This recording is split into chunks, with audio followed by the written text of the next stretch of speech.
You know about a very special event that's happening later on this morning as the Iowa Department of Veterans Affairs is hosting their 11th annual Vietnam Veterans Recognition Day. Now, this is going to be at the Iowa Vietnam Veterans Wall Memorial. That's on the south side of the Capitol.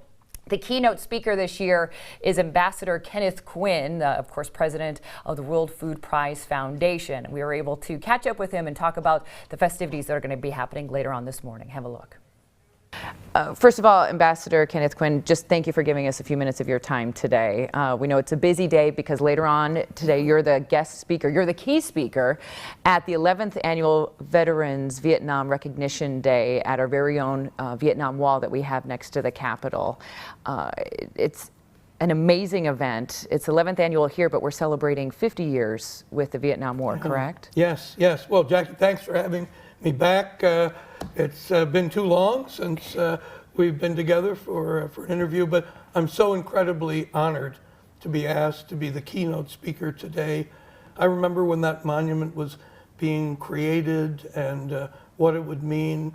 I've been at the wall in Washington and the memories, even though it's 50 years, the memories are still very strong. Well, let's talk about your relationship with the Vietnam War, because it's a vast one, and you are highly decorated for the work that you have done during the Vietnam War. So talk a little bit about that and a little bit about what you're going to be discussing later on today with this recognition.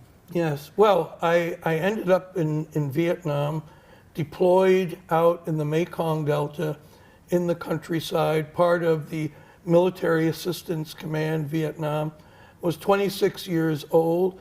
And I replaced an Army major and headed an Army advisory team in a place called Sadek. I grew up in Dubuque and never imagining that I'd be running around in villages with farmers growing rice or spending 250 hours plus in the backseat of Huey helicopters, 100 feet off the ground, out looking for Viet Cong to protect the U.S. Army airfield, which had been almost overrun.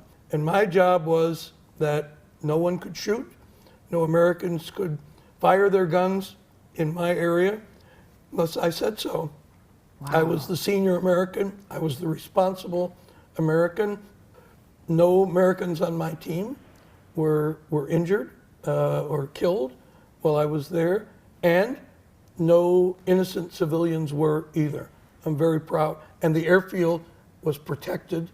Unbelievable. But your work with the Vietnam War goes well beyond just the war itself. You've done so much more.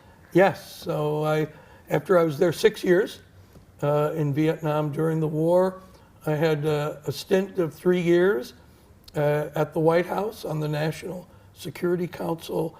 I was interpreter for the President of the United States in Vietnamese in the cabinet room in the White House. I mean, you know, going to Loras College in Dubuque, I never imagined I'd do that. And then I came to work for Governor Ray on loan from the State Department and worked on the Boat People refugees. Oh, so proud of my service with Governor Ray, such an incredible humanitarian leader, the first leader anywhere in the world to say Iowa will accept double the number of refugees we already have if, Mr. President, you'll just reopen America's doors to accept them.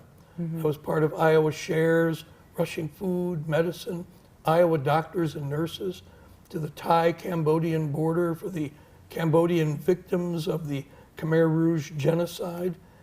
And then in 1990, I had a decade of working on POW MIA accounting. Negotiated the first ever entry into a Vietnamese prison, the first ever entry into Cambodia to search it all. The Chinese, very forthcoming, provided us pictures and information about pilots that crashed in China during the war.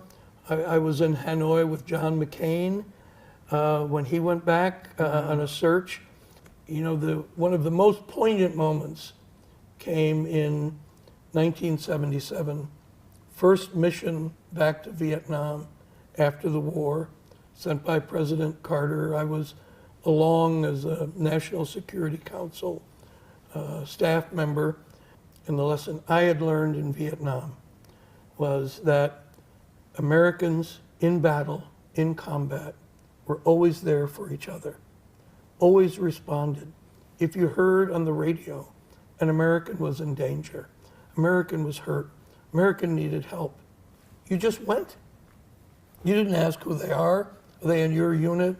You didn't ask what race were they, what ethnicity were they? All you needed to know was they were Americans. And for a war that was so unpopular at home, amazing to me, 12,000 miles away in these jungles was where, at least in my lifetime, I saw racial differences completely disappear. Well, we thank you for everything that you've done for our country. And thank you. As a civilian, correct? Yes, that's right. I was, I was a diplomat. I'm from Dubuque. I went to Washington. I thought, I'll be going to Paris. I'll be going to London. I'll be going to fancy parties, sipping aperitifs. And instead, I'm on a plane. I'm in Vietnam. I'm deployed. And I'm suddenly in the middle of a war. And I could have evaded. I could have, I'm a civilian, knew this. But if you're going to be a leader, you're going to lead a team, you have to take the same risks everybody else does.